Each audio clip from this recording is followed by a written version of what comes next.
Kia ora, talofa, namaste, haere mai, and welcome to this week's Niche Cache, a variety show where we deliver a nice old buffet of Aotearoa sporting goodness. We are the Niche Cache, and we are only here to broadcast Aotearoa sporting excellence, to get a bit funky with the Aotearoa sporting matters. Yesterday, we recorded a beautiful, hearty, hefty Patreon podcast, a good old hour and a half of just Kiwi sporting ideas, thoughts, and opinions, recapping the weekend. So if you're a Patreon supporting the Niche Cache and a member of the Patreon whānau, make sure you check out that podcast on the Patreon feed. And if you do want to support the Niche Cache and everything we do in love and Aotearoa sports, join the Patreon whānau. It's only like $1 a month or so, and you get extra podcasts every week, as well as back and forth.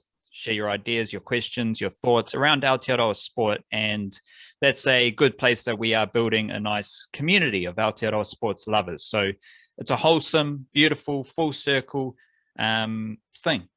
You support us, we build the community, we give you extra content as well. And it's just the best way to support the Niche Case straight up the guts. Also, yesterday we sent out our Monday email dispatch. We send out the email dispatch on Monday and Friday evenings, and it's just a whole lot of Kiwi sporting shit right into your email inbox, as well as all the links to the Niche Cache content. So if you're just a bit like, fuck Facebook, fuck Twitter, just get off social media, get out in nature, and just let it all go, you can just sign up and get the Niche Cache straight to your email inbox. All good, no dramas, no wakan furries. And you get extra yarns. Me and the wildcard go deep into extra Kiwi sports yarns in the email. So make sure you sign up, the nichecache.substack.com, every Monday and Friday evening. It's the Aotearoa sporting Bible, but I can do a better thing than Bible. What's a Bible alternative, wildcard? The Kiwi sporting Bhagavad Gita. Bhagavad Gita. That's what we are here for, the Aotearoa sporting Bhagavad Gita. That is the email. Monday and Friday evenings, the nichecache.substack.com. And of course, we are always writing about Aotearoa sport at the niche-cache.com. That's just where we update all the beautiful things. All the beautiful things in the written format. So if you want the audio, we got that. If you want the video, we got that. If you got the writing and then you can actually read fucking good, we got that too. And we're just here for Aotearoa sport. Wobbly wildcard, can you please tap into your Bhagavad Gita and pull out some mindfulness to share with myself, the listeners, and maybe just yourself as well? Definitely with myself as well.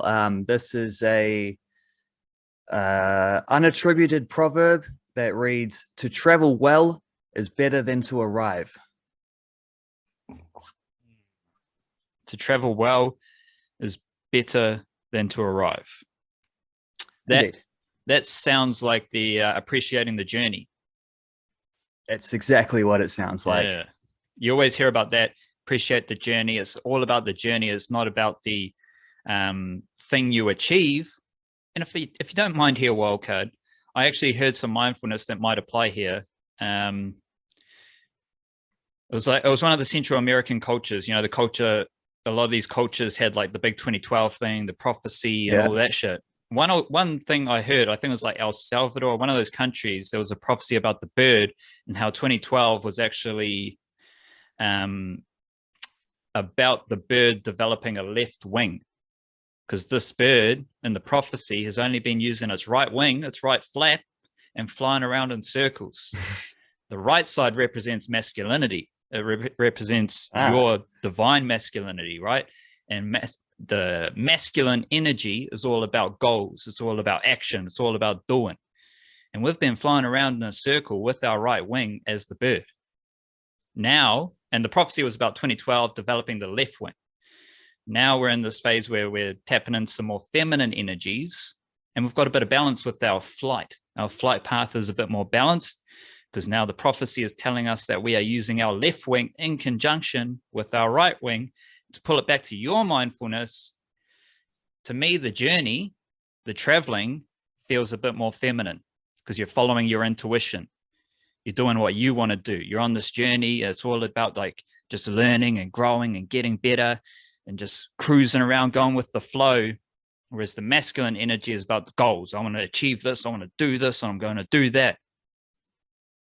But you got to appreciate the feminine traveling aspect as opposed to the hard and strong and certain and effort and pushing of reaching your destination, of attaining a goal, of achieving something. Because the feminine is about achieving through your journey, through your travels. Is that too much of a stretch? No, because that actually, like the thing I'm thinking about there is you're saying like the masculine energy is the thing that makes you want to get to your destination. Like that's the arrive part of it. Of the, the origin, what did I say? To travel well is better to arrive. Like the masculine energy is the arrive. It's I have this destination in mind and I want to get there.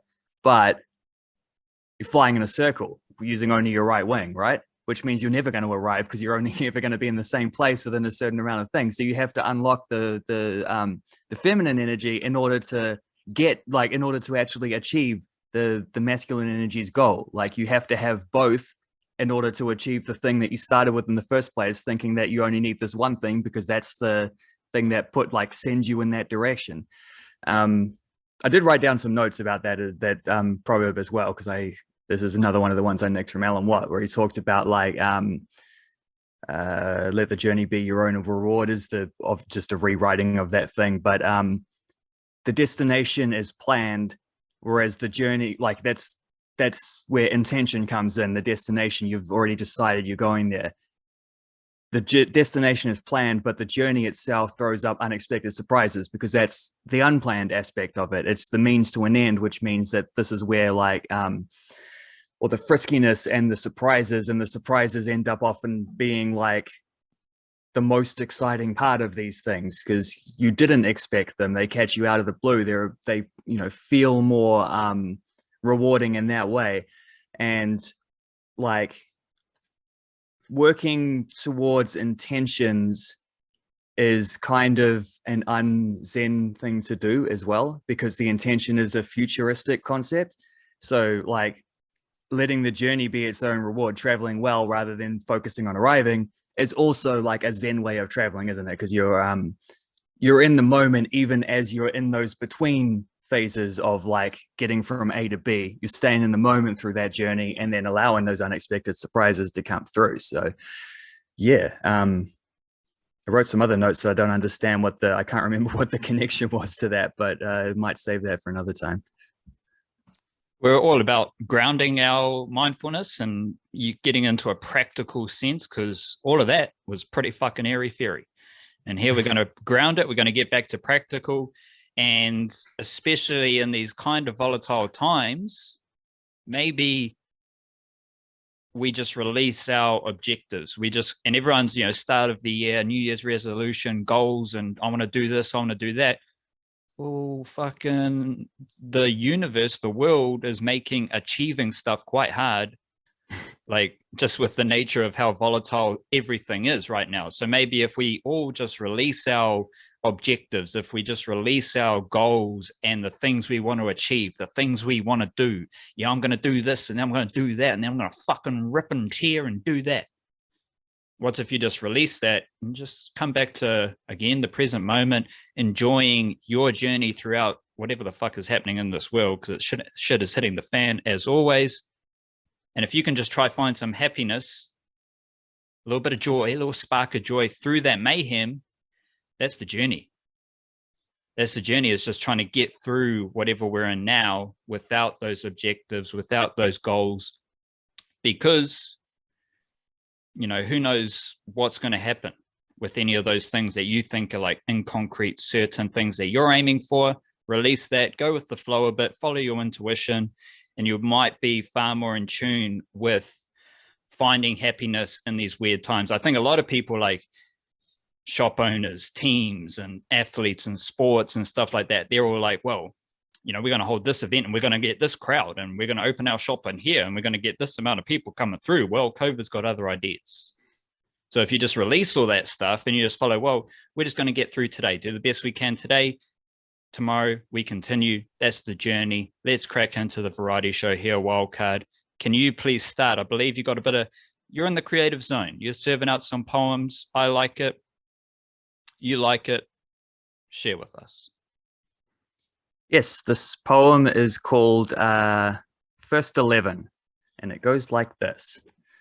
Stefan Marinovic, Libby Kikache, Michael Boxall, Winston Reid, Tim Payne, Joe Bell, Marco Stamenic, Ryan Thomas, Sarpreet Singh, Callum McCowett, Chris Wood.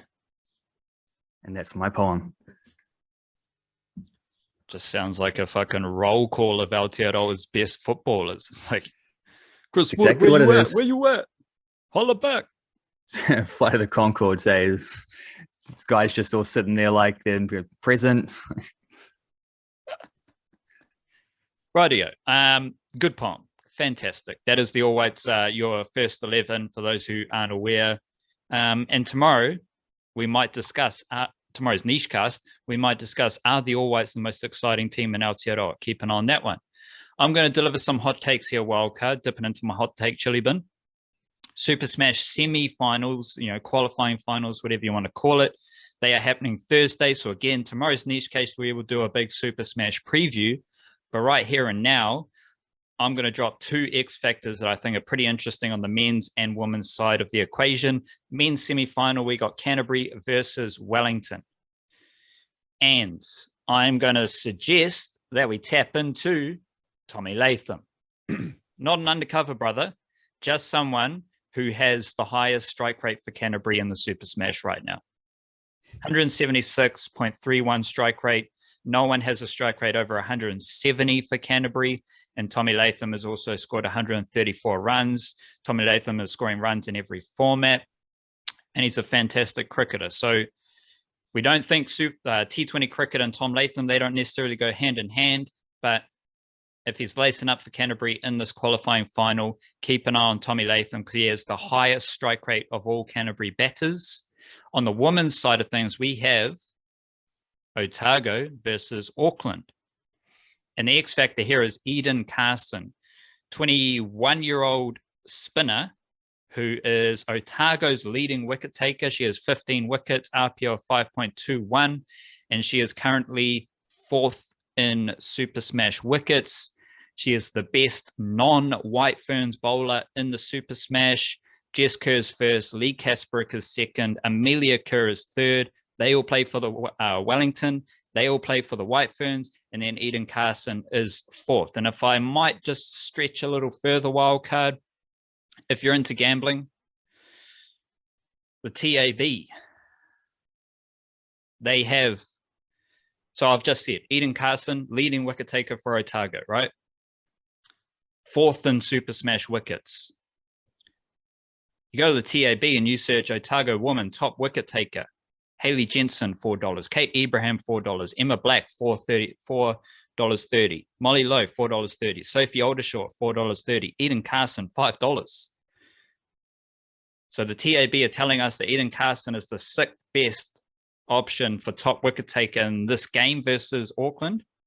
However, Eden Carson is the leading wicket taker in the Super Smash for Otago and 4th overall for wickets. So if you do want to punt, I don't know, I suck at punting.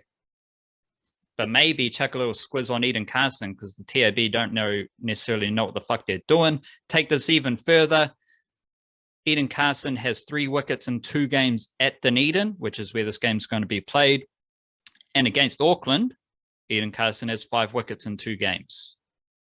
So there you have it. And if you want to go Canterbury leading run scorers, Tom Latham's actually the best here, $3.30. But again, in keeping with this tune wildcard, Canterbury's leading run scorer is Chad Bowes. And he is 5th overall for Super Smash runs. And he is behind Tom Latham, Daryl Mitchell, and Ken McClure for Canterbury most runs. Chad Bowes is paying $4.50. So if you do like a punt, you might go Eden Carson and you might go Chad Bowes. Because they are Otago and Canterbury's best bowler and best batter. Let's go statistical here, wildcard. Yeah, let's do that. I've got some Wellington Phoenix stuff here because Gael Sandoval, you Mexican import for the Wellington Phoenix, scored 15 minutes into his next debut on Friday night. It was lovely. The Knicks were screaming out for some extra import attacking flair, and he delivered instantly. 20 minutes later, Gary Hooper also scored, Hooper having assisted Sandoval's goal already. Sandoval, we're talking like one game here, so we'll let him get into his swing here. Gary Hooper, however, obviously started the season, went away for a couple of weeks, played for the Knicks 2 years ago and was fantastic. So we've actually got a fair bit of a sample size to talk about Gary Hooper in the A-League for the Wellington Phoenix. So he scored in the first 2 games of the season. They were a win and a draw. When he was unavailable for the Knicks later on, that's when they hit rock bottom with their results and the losing streak, which his goal on Friday helped end. Literally every game they've gotten points from so far. So the 2 wins and the draw that they've had, Gary Hooper scored in all 3 of those. He hasn't obviously scored in any of their defeats, which maintains the rapid rate that he was producing in his first season with the club, where he scored 11 goals and 5 assists in 26 matches, only 18 of those matches being starts as well, because they were really easing him in, playing him off the bench a lot to start with for fitness reasons. So add that all together, and he has 16 goal involvements in... where are we? 16 goal involvements in 1,496 minutes all up. That's including the first season and this season, those numbers, the 11 and the 5. That is a goal involvement every 93.5 minutes, or 0.96 goals and assists per 90 minutes. Compare that to last season's squad. Tommy Hammond was actually scoring at a very similar rate, more goals but fewer assists, 0.94 goals and assists per 90 minutes. However, that drops to 0.74 if you take out his penalties. Xavier was at 0.68 goals and assists per 90 minutes. Ben Wayne, 0.52. David Ball, 0.44. Josh Soterio, 0.42. So basically, if you add David Ball and Ben Wayne together, you get one Gary Hooper. Like he's doing the work of 2 guys up there. This is insane efficiency from the former Celtic and Norwich bloke, and a pretty good example of exactly what the Knicks were missing while he was unavailable for those couple games. Now chuck in a bit of Gael Sandoval as well, and pretty instantly those 2 guys come into the Knicks team, and they look like a completely different side from the team that had been on that losing streak. And you've been, much to my if I remember correctly, much to my despise, if that's a word, it is chagrin, maybe. You were talking a lot about imports and what happened last year and all that shit earlier in the season. And now here you are talking about the importance of the imports again for the Wellington Phoenix. So you've been on that topic for a while, and now we're seeing it come to fruition. Nothing's changed. Consistency, There we go. Consistent message. Consistency and Lydia Ko go together like golf. Gary Hooper and goals. Gary Hooper in goals, golf, and fucking walking or something. I don't know. Checkered pants. Lydia Ko, so she finished tied for 10th at the Gainsbridge.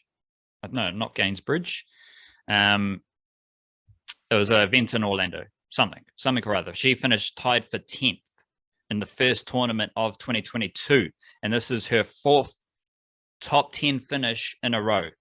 So at the end of last season, she had a tied 3rd, tied 2nd, tied 9th. And remember, there was the cheeky little Olympic medal, cheeky little only golfer ever to win 2 Olympic golfing medals. Some of that stuff happened as well. What is good from her first tournament of 2022 is that all her stats are in a general vicinity of where they were last season. And it's only been 1 tournament, so we'll check this again after a 2nd tournament, which is the Gainsbridge tournament in Florida. And this basically means that Lydia Ko isn't the best driving, but she's fantastic around in the short game. And the reason she only finished tied for 10th in this most recent tournament over the weekend was that her putting average was pretty high, 29.25. Whereas if we go to last year, it was under 29. It was 28.79. So little example about her putting there. In this tournament just gone, she was perfect when working her way out of the bunker. So of course we don't want Lydia Ko getting in the bunker. But last year, Lydia Ko was third in sand saves.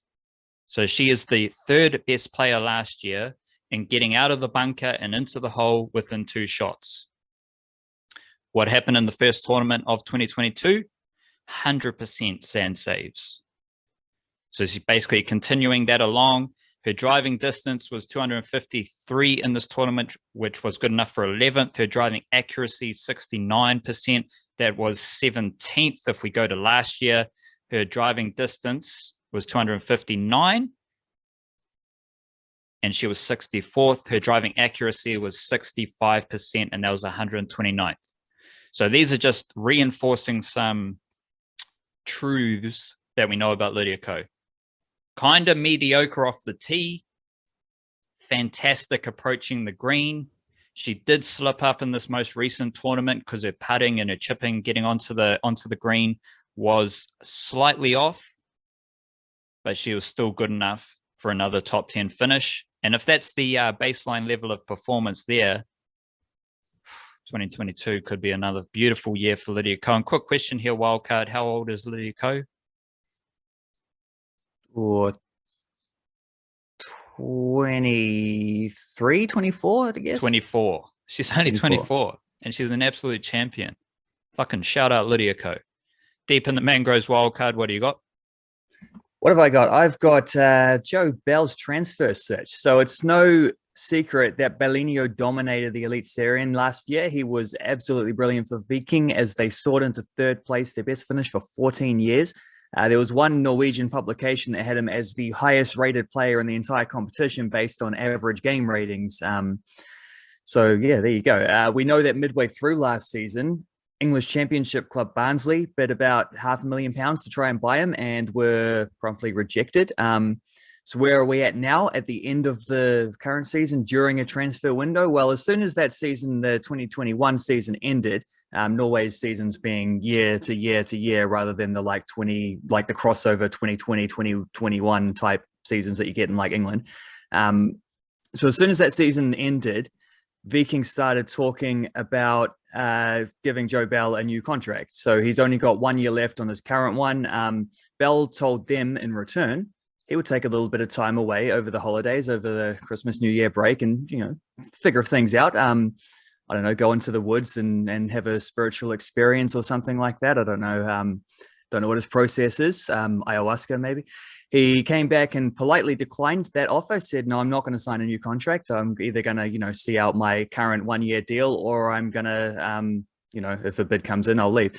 Thus, VFK were left in a position where either, sell him now in the January transfer window, or in 6 months' time, because he's unlikely to stay in Norway if he leaves. In 6 months' time, he'll be in. Once you get into the last 6 months of your contract, you're free to negotiate for your next contract at the end of that one with clubs from outside the league that you're currently in, or outside the country you're currently in. So he's likely to go to a foreign club in 6 months. He could start negotiating that.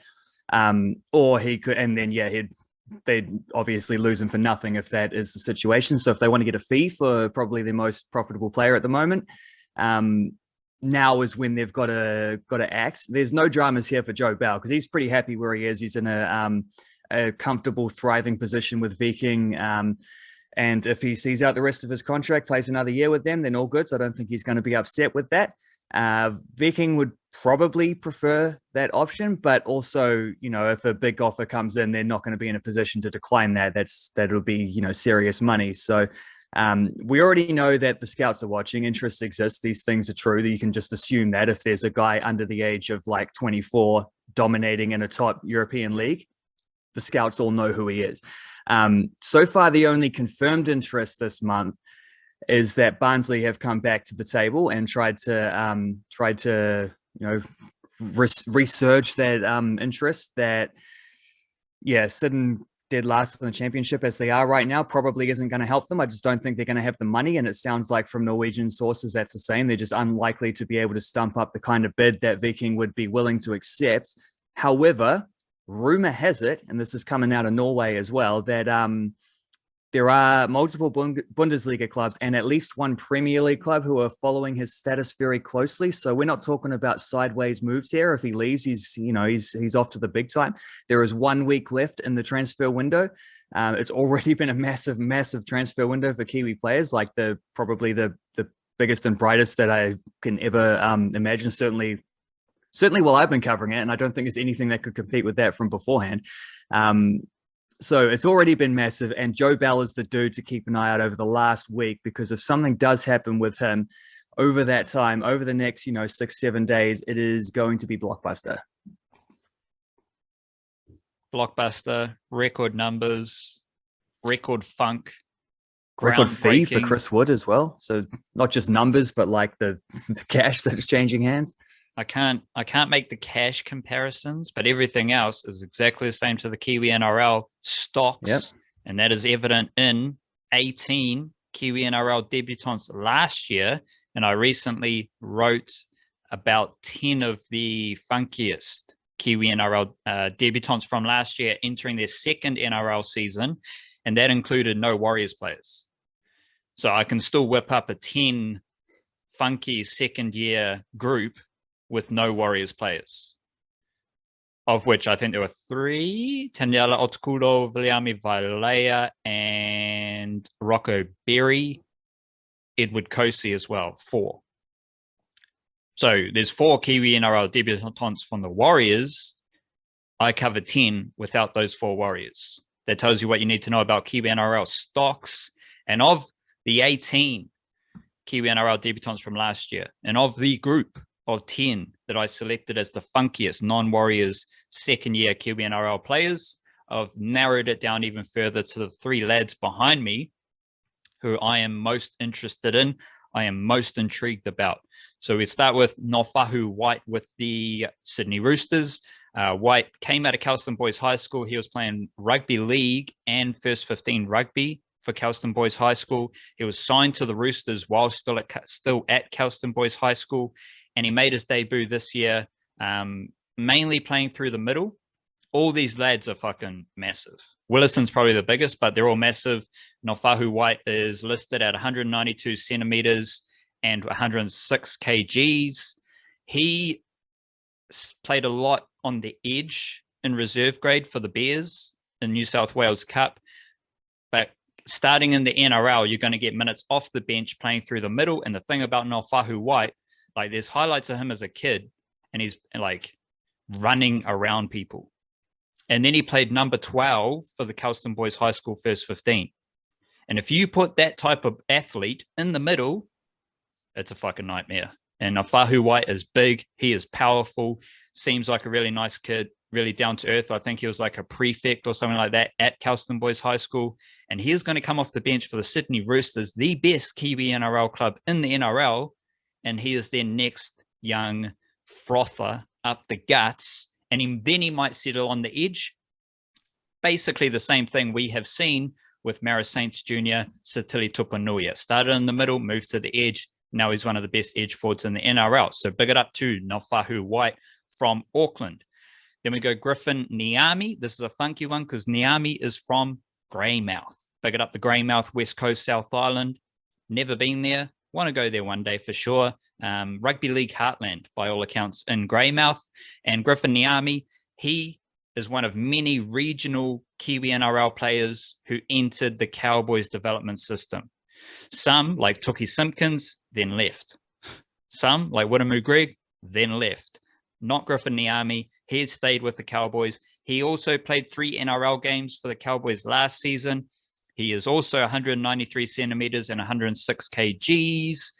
And his funk for me is all about the opportunity, because I think there is an opportunity for Griffin Neame to get big minutes in the middle for the Cowboys, especially with his like style of play, work rate, powerful carries, but defensive mahi, kind of what we would expect from a Greymouth footy player. Like I'm not expecting a Taumalolo to come out of Greymouth. Like, let's be honest here. But I am expecting one of the heartiest motherfuckers in Griffin Neame to come out of Greymouth. And if you put Griffin Neame next to Jason Taumalolo, then we're looking at like a good combination. where you can cover up some of Taumalolo's. Like Taumalolo doesn't need to do some things because you've got someone like Neame who can do their things and not lose anything through the middle. I really like Griffin Neame as a prospect. Was a junior player, massive, like all these lads, Naufahu, Whyte and Neame made a lot of rep teams in New Zealand. And yeah, shout out Griffin Neame. Someone who didn't make a lot of rep teams, Xavier Willison. He is from Hamilton, I believe. He played like under 15s for Waikoa Bay, and then he made a under 15, I think, residence team via Waikoa Bay, and then he was signed to the Brisbane Broncos. Brisbane Broncos put him in Palm Beach Currumbin High School on the Gold Coast, and then straight out of high school, Willison made his NRL debut, and no one, like people barely didn't even know he was from New Zealand. So you've got Whyte and Neame, decorated New Zealand Rugby League juniors, highly sought after prospects, made all the rep teams. And then someone like Willison, who doesn't have any height or weight stats on his profile, but by all accounts might be the biggest of these lads, and he's at the Broncos.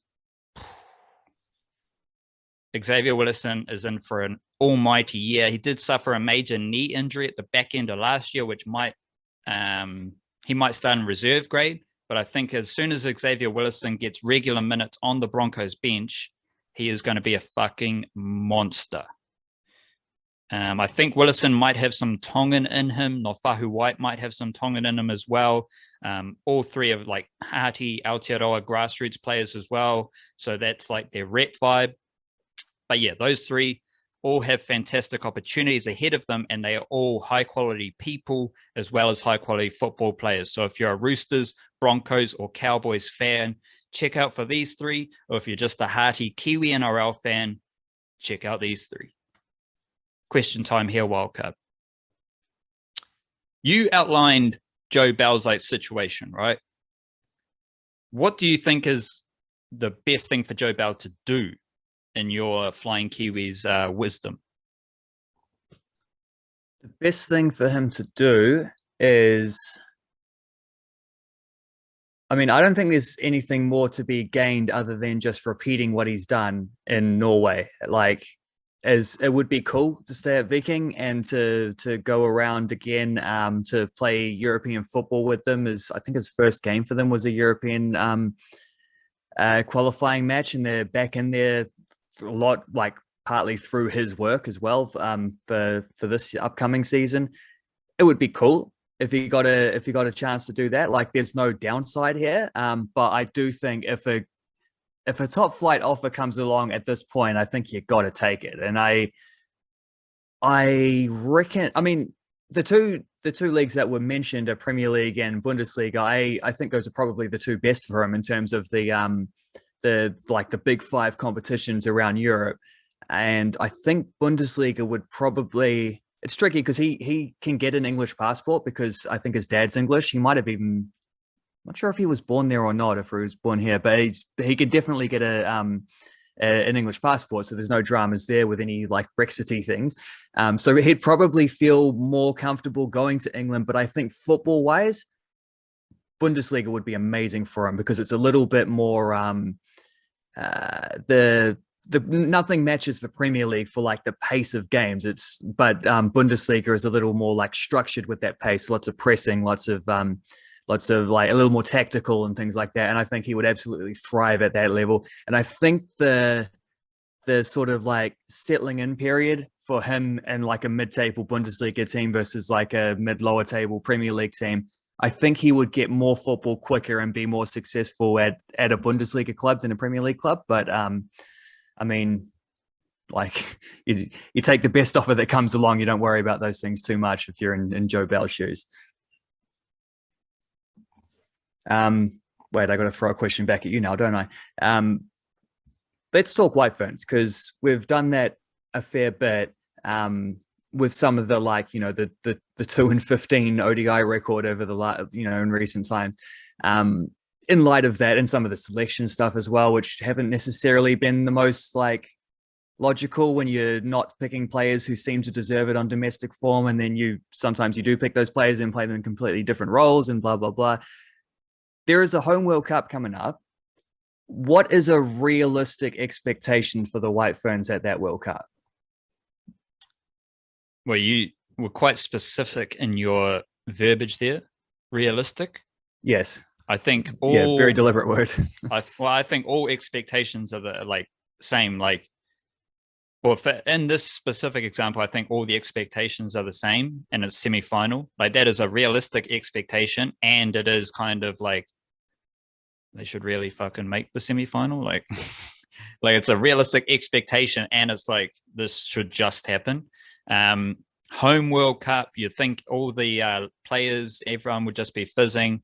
They might get a bit of buzz from not the crowd, but like the community, maybe the buzz around a Women's World Cup in Aotearoa. They should make the semi-final. I'd say anything worse than a semi-final is reason to riot, given what's happened. Because if they don't make the semi-final, and we have now witnessed like 2 or 3 years of absolute mediocrity, what the fuck's happening? Like, no one saw this. No one bothered to actually do anything. No one actually cared. Like, what's happening? So if they don't make the semi-final, that is kind of bullshit, because like women's cricket in Aotearoa deserves a lot more than not making the semi-final. Realistically, though, I think they should make the semi-final at least, because you've still got some of the best players in the world. I'm talking a lot about role players, and those are in the margins. Whereas straight up and down, like if Susie Bates, Satterthwaite, Lydia Ko, Amelia Kerr, Katie Martin, Jess Kerr, like if those players, Sophie Devine, if those players perform to the best of their abilities, that's a World Cup winning kind of team. The thing is, 2-15 over the last 2 and 3 years under Coach Carter, Bob Carter, none of those players have been at the best of their abilities. That's the issue. All in all, though, I think semi-finals. If they make the semi-finals, that's all good. Yeah, sure, it might be disappointing, but I mean, if you make the semi-finals of a World Cup and you led into that World Cup being 2-15, like semi-finals is like fantastic. So yeah, I think semi-finals should do it. I think can do it. I think will do it. If you don't do it, then shit's going to get a bit wet. Musical jam time here, Wildcard. I'm going to chuck up some guitar jams, some Aotearoa guitar jams. Do love the old summer guitar jam. We got one here, Sojourn, with a hipster cool cross through one of the O's. Fucking whipped shit. They've got a new song, Chasing Sunsets. It is a cool song. That is Sojourn, Sojourn, Chasing Sunsets. That's a good one for the old summer evenings, or maybe even the summer rainy evenings that we've got now. And then there's a new song from Mild Orange, a bit of Oh Yeah. And Mild Orange, they're a Kiwi band, but they are currently on tour in Europe. And that video was filmed in Biarritz, the video for Oh Yeah. And if you're in, I don't know, February 10th, London, the Jazz Cafe, check them out. February 24th, Los Angeles, the Roxy, check them out. March 4th, Mexico City, Fordo Indie Rocks, check them out. So a bit of a world tour for Mild Orange. Love a bit of Mild Orange, love a bit of Sojourn, love a bit of Aotearoa summer guitar jams. What's in your little jar of jam? All the same stuff that I had last week, pretty much. I haven't got around to listening to any of the stuff I talked about on the last show we did. So like Earl Sweatshirt and Cat Power and Garcia Peoples and stuff like that. I did finally get a breeze through that the Neil Young album that came out late last year, which I actually enjoyed more than I thought I would for a modern day Neil Young record. He's very good at delivering, like, unlike most people his age, he can still deliver a 6 out of 10 album pretty consistently, which is good old Neil. And then also, like last night, as I was falling asleep, I was working through a couple of recent episodes of the Desert Oracle podcast, which is one of my faves. This dude, like, he plays himself off like a bit of a hermit. He's not quite that, but he lives out in the desert and like Mojave Desert type area and just does this this like cool ass old timey type radio show. But he was talking to this dude called Jason Boland, who has a sort of country, but like a sort of rockish edged country sound.